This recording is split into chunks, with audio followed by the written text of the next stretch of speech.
Electron transport chain. The electron transport chain is a cluster of proteins that transfer electrons through a membrane to create a gradient of protons that creates ATP. What is ATP? The adenosine triphosphate ATP molecule is a nucleotide known in biochemistry as a molecular currency of intracellular energy transfer. That is, ATP is able to store and transport chemical energy within cells. During the process, a proton gradient is created when the protons are pumped from the mitochondrial matrix into the intermembrane space of the cell, which also helps in driving ATP production. Things to know: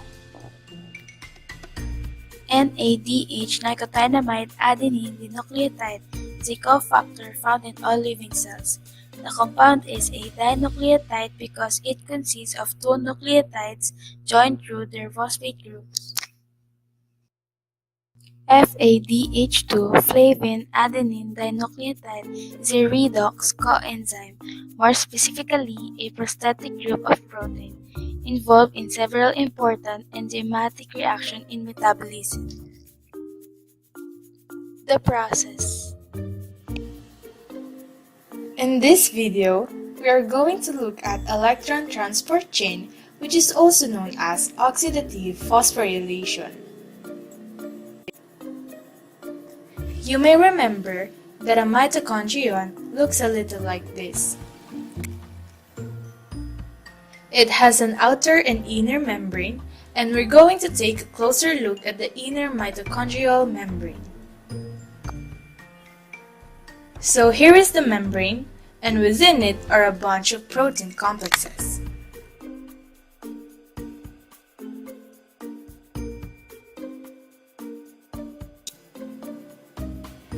They are known as complex 1 or NADH dehydrogenase complex, complex 2 or succinate dehydrogenase, complex 3 or cytochrome C reductase, and complex 4 or cytochrome C oxidase.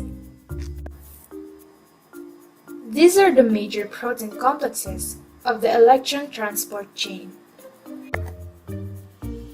The other factors involved in the electron transport chain are the coenzyme Q10 and the cytochrome C complex.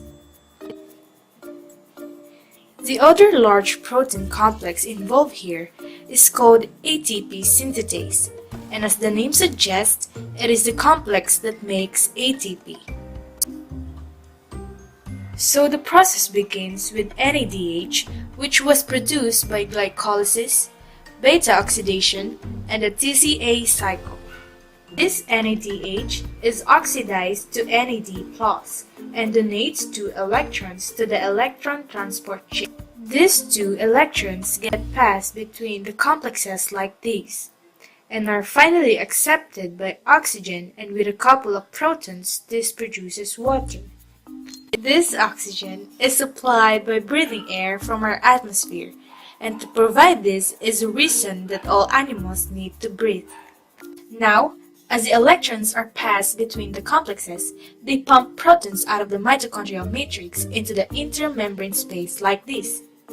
Complex 1 pumps out 4 protons, complex 3 pumps out 4 protons, and complex 4 pumps out 2 protons. Therefore, in total, 1 NADH pumps 10 protons across the membrane. A similar process happens when FADH2 is used as an electron donor. 2 electrons get donated to complex 2, which in turn passes them to coenzyme Q10 and onward down the electron transport chain. Because complex 1 is not involved when FADH2 is the electron donor, only 6 protons get pumped across the membrane.